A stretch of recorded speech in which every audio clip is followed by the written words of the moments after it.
Bahati Lukwebo, modeste. Est-il vraiment à l'épreuve de contradictions internes? Il est-il vraiment fragilisé? Bienvenue dans ces aventures d'analyse et de décryptage de l'univers Benez, en vous abonnant massivement, en activant la cloche de notification, en restant jusqu'à la fin pour découvrir l'essentiel de nos analyses. Allez aussi visualiser nos différentes vidéos. Eh bien, à comprendre simplement que la séquence politique qui secoue actuellement l'Alliance de forces démocratiques du Congo et alliée AFDCA révèle bien plus qu'un simple conflit de leadership. Elle met en lumière des fragilités structurelles des groupements politiques congolais, souvent bâtis autour des figures fortes plutôt que sur des mécanismes institutionnels solides. Dans ces contextes, l'avenir des modestes Bahati Lukwebo apparaît sérieusement compromis, dans une crise déclenchée par un positionnement constitutionnel sensible. À comprendre simplement qu'à l'origine des tensions, la posture de Bahati Lukwebo sur la question des changements ou de la révision de la Constitution. Dans le paysage politique congolais,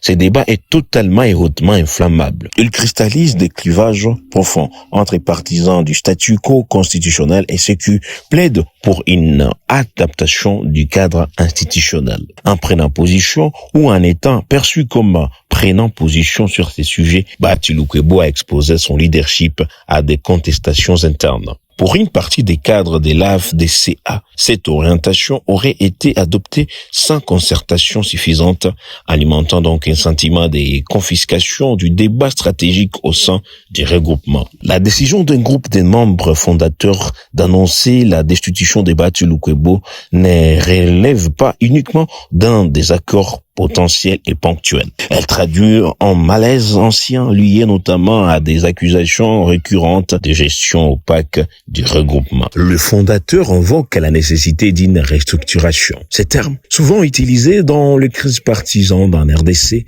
renvoient en réalité à une lutte pour le contrôle des leviers politiques et organisationnels.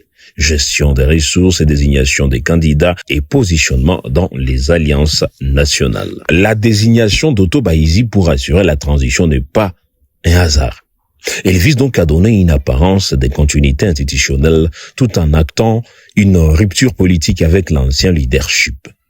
Toutefois, la légitimité de cette transition dépendra de sa capacité à organiser un congrès inclusif et reconnu par tout le parti. Modeste Bahati Lukwebo, figure expérimentée et longtemps influente, voit aujourd'hui son capital politique s'éroder.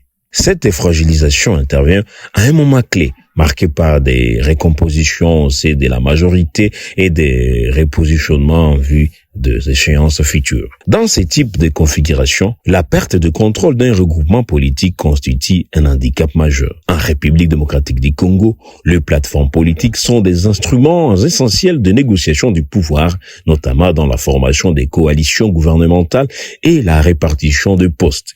Si la contestation interne se consolide, Bahati Lukwebo pourrait se retrouver marginalisé à moins de réussir un retour stratégique, soit par une reconquête interne, soit par un réalignement politique externe. Nous avons pensé à 3 scénarios principaux qui se dessinent. Premièrement, une consolidation de la fronde si Otto Bahizi parvient à fédérer les cadres et à organiser un congrès crédible.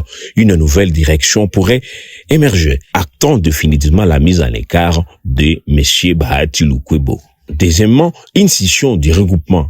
Hypothèse fréquente dans la vie politique congolaise, elle verrait coexister 2 alliés revendiquant donc la légitimité de l'AFDCA avec des conséquences sur leur poids politique respectif.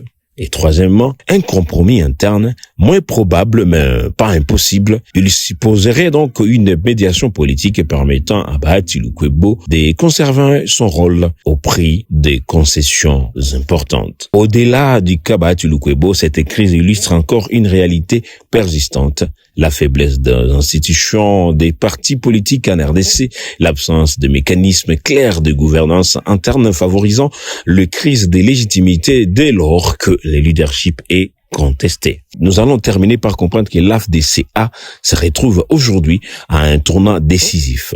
Sa capacité à transformer cette crise en opportunité des réformes internes et déterminera donc non seulement son avenir, mais aussi sa place dans l'échiquier politique congolais. Dites-nous dans les commentaires qu'est-ce que vous en pensez. Est-ce que Bahati Lukwebo peut être sauvé ou bien soit la constitution va changer? C'est la fin de l'alliance AFDC et ses alliés. Dites-nous dans les commentaires, tout en aimant, en partageant et pourquoi pas en vous abonnant massivement à notre chaîne Univers Bénèze pour ne rien rater à nos prochaines analyses.